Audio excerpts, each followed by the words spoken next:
আজ আপনাদের সঙ্গে শেয়ার করব ঝিঙে আর ছোলার ডাল দিয়ে খুবই সুন্দর একটা নিরামিষ রেসিপি। খেতে খুব ভালো হয়। যারা নিরামিষ খেতে পছন্দ করেন, আশা করছি আপনাদেরকে এই রেসিপিটা খুবই ভালো লাগবে। তা আপনারা অবশ্যই স্কিপ না করে পুরো রেসিপিটা দেখে নেবেন। এই রেসিপিটা রান্না করা খুবই সহজ। আসসালামু আলাইকুম, সবাই কেমন আছেন? আশা করছি সকলে ভালো আছেন।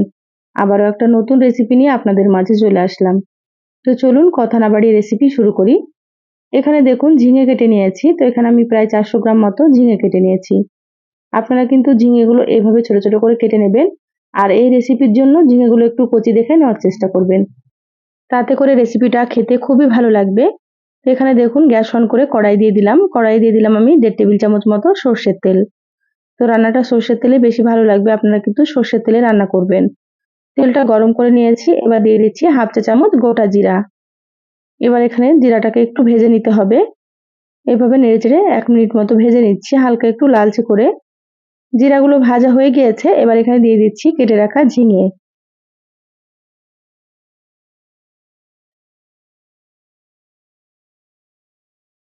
সম্পূর্ণ ঝিঙেগুলো দিয়ে দিলাম। এবার দিয়ে দিচ্ছি স্বাদ মতো লবণ।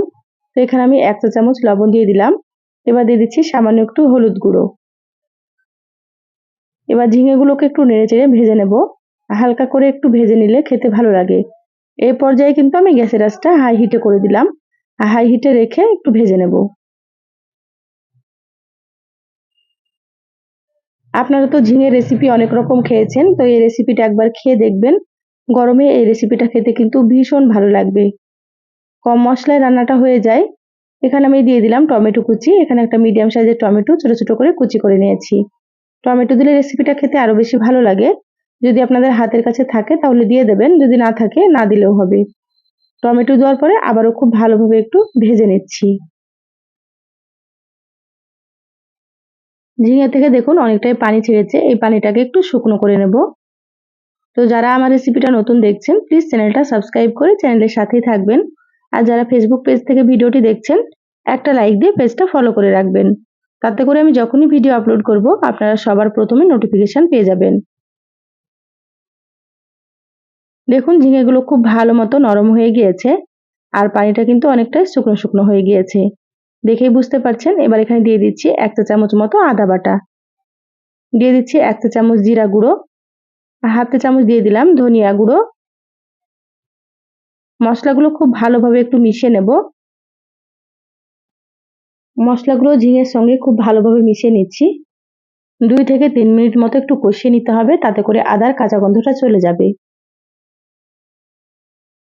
তো কষানো হতে থাক। এখানে দেখুন আমি ছোলার ডাল নিয়েছি 100 গ্রাম মতো। ছোলার ডালগুলো আমি 1 ঘন্টার জন্য ভিজিয়ে রেখেছিলাম। তো ডালগুলো সুন্দর মতো ভিজে গিয়েছে। এই রেসিপির জন্য অবশ্যই কিন্তু ডালগুলোকে ভিজিয়ে রাখতে হবে। এবার এখানে দেখুন একটা মিক্সার জার নিয়েছি। মিক্সার জারে আমি নিয়ে নিচ্ছি ছোলার ডালগুলো। সম্পূর্ণ ডালগুলো নিয়ে নিলাম। এবার এখানে অল্প একটু পানি দিয়ে মিহি করে বেটে নেব। মানে একেবারে মিহি করব না, একটু দানা দানা রেখে বাটতে হবে। তাহলে রেসিপিটা খেতে খুবই ভালো লাগবে। দেখুন ছোলার ডালগুলো বাটা হয়ে গিয়েছে। একটু দানা দানা রেখে বেটে নিয়েছি। আপনারাও এভাবে করে ডালগুলোকে বেটে নেবেন।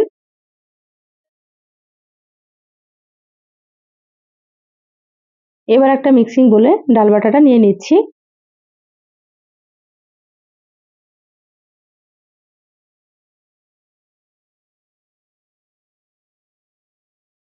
সম্পূর্ণ ডাল বাটা নিয়ে নিলাম। এবার দিয়ে দিচ্ছি স্বাদ মতো লবণ। এখানে আমি হাফ চা চামচের থেকেও কম লবণ দিয়ে দিলাম। হাফ চা চামচ দিয়ে দিলাম জিরা গুঁড়ো আর সামান্য একটু দিয়ে দিলাম হলুদ গুঁড়ো। এবার দিয়ে দিচ্ছি হাফ চা চামচের থেকে একটু কম মরিচের গুঁড়ো। এবার আমি ডাল বাটাটা খুব ভালোভাবে একটু ফেটিয়ে নিচ্ছি। সমস্ত মশলাগুলো সুন্দর করে একটু মিশিয়ে নিতে হবে।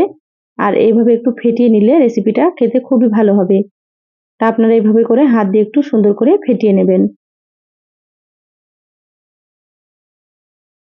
ডাল বাটাটা সুন্দর করে একটু ফেটিয়ে নিলে দেখবেন অনেকটা হালকা হয়ে যাবে।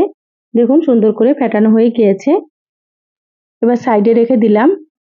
দেখুন ঝিঙেগুলো কিন্তু খুব সুন্দর মতো কষানো হয়ে গিয়েছে। একটু সময় নিয়ে কষিয়ে নিয়েছি।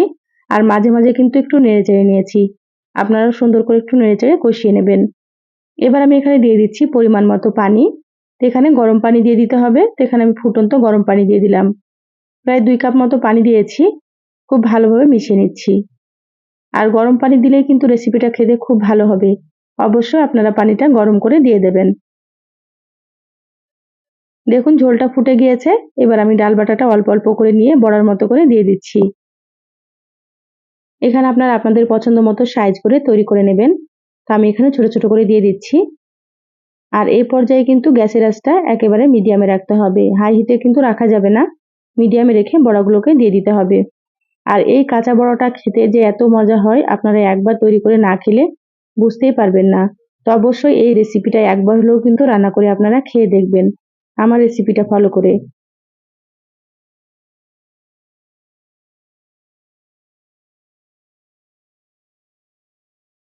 দেখুন আমি সম্পূর্ণ বড়াগুলো দিয়ে দিলাম। এবার গ্যাসের আঁচ মিডিয়ামে রেখে 5 থেকে 6 মিনিটের জন্য ঢাকা দিয়ে দেব। এবার এখানে দেখুন একটা মশলা বেটে নিচ্ছি। মিক্সার জারে নিয়ে নিলাম 2 চামচ পোস্ত। এবার আমি এখানে দিয়ে দিচ্ছি 2 চামচ সাদা তিল। তিল দিলে রেসিপিটা খেতে কিন্তু খুব ভালো হয়, অবশ্যই আপনারা একটু দেওয়ার চেষ্টা করবেন। দিয়ে দিলাম 3টে কাঁচামরিচ। আপনারা যেমন ঝাল খেতে পছন্দ করবেন সেইভাবে করে এখানে কাঁচামরিচ দিয়ে দেবেন। এবার কিছুটা পরিমাণে পানি দিয়ে মিহি করে বেটে নেব। তো এখানে আমি মিক্সিতে বেটে নিচ্ছি, আপনারা চাইলে কিন্তু শিলনোড়াতেও বেটে নিতে পারেন। দেখুন মশলাটা মিহি করে বেটে নিয়েছি। এই মশলাটা দেওয়ার কারণেই কিন্তু রেসিপিটা খেতে অনেক বেশি সুস্বাদু হবে। তো অবশ্যই আপনারা ভিডিওটা স্কিপ না করে পুরোটা দেখে নেবেন। মশলাটা সাইডে রেখে দিলাম। কড়াইয়ের ঢাকনাটা খুলে নিয়েছি।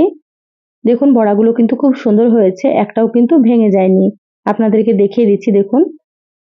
হালকা হাতে এভাবে করে একটু নেড়েচেড়ে নিতে হবে। আর কতটা সুন্দর হয়েছে আপনারা হয়তো দেখেই বুঝতে পারছেন। এবার আমি মশলাটা দিয়ে দিচ্ছি। কাঁচামরিচ, পোস্ত আর তিল বাটাটা এই পর্যায়ে দিতে হবে, তাহলে টেস্টটা কিন্তু খুবই সুন্দর হবে। হালকা হাতে খুব ভালোভাবে মিশিয়ে নিতে হবে। খুব বেশি নাড়াচাড়া করা যাবে না, নাহলে কিন্তু বড়াগুলো ভেঙে যেতে পারে। এভাবে হালকা হাতে মিশিয়ে নেবেন। মশলাটা খুব ভালোভাবে মিশিয়ে নিয়েছি। এবার ঢাকা দিয়ে রান্না করে নেব 5 মিনিট। তারপরে আপনাদেরকে আমি দেখাচ্ছি। মিডিয়াম আঁচে রান্নাটা করে নিতে হবে। দেখুন মিডিয়াম আঁচে 5 মিনিট রান্না করে নিয়েছি, ঢাকাটা খুলে নিলাম। কালারটা দেখুন কতটা সুন্দর হয়েছে। আর ঝোলটা কিন্তু এরকমই রাখবো। এটা নামানোর পরে অনেকটাই কিন্তু ঘন হয়ে যাবে। আর দেখুন বড়াগুলোও কিন্তু খুব সুন্দর মতো সেদ্ধ হয়ে গিয়েছে। আর এখানে ঝিঙেগুলোও সেদ্ধ হয়ে গিয়েছে। এবার আমি এখানে দিয়ে দিচ্ছি হাফ চা চামচ গরম মশলার গুঁড়ো। গরম মশলাটা দিলে ফ্লেভারটা খুব ভালো আসে। তা আপনারা অবশ্যই একটু দেওয়ার চেষ্টা করবেন। আর এখানে সামান্য একটু চিনি দিয়ে দিলাম। তো যারা চিনি খেতে পছন্দ করেন তারা দিয়ে দেবেন, অনেকে হয়তো পছন্দ করেন না, আপনারা কিন্তু বাদ দিতে পারেন। কিন্তু চিনিটা দিলে টেস্টটা খুব ভালো লাগে। এবার সবকিছু আবারও হালকা হাতে মিশিয়ে নেব। খুব ভালোভাবে মিশিয়ে নিয়েছি, রান্না হয়ে গিয়েছে। এবার গ্যাস বন্ধ করে দিচ্ছি। ঢাকা দিয়ে 5 থেকে 6 মিনিট রেখে তারপরে আপনাদেরকে আমি দেখাচ্ছি। প্রায় 6 মিনিট মতো ঢাকা দিয়ে রেখেছিলাম, তারপরেই তো বলে ঢেলে নিয়েছি। মাশাআল্লাহ কতটা সুন্দর হয়েছে, খেতে কিন্তু অনেক বেশি মজা হয়। আপনারা অবশ্যই কিন্তু গরমে এই রেসিপিটা একবার হলেও রান্না করে খেয়ে দেখবেন। বাড়ির ছোট থেকে বড় সকলেই কিন্তু ভীষণই পছন্দ করবে। এই রেসিপি থাকলে 1 প্লেট ভাত নিমেষেই শেষ হয়ে যাবে। তো সহজ রেসিপিটা কেমন লাগলো চ্যানেলের কমেন্ট বক্সে কমেন্ট করে জানাবেন।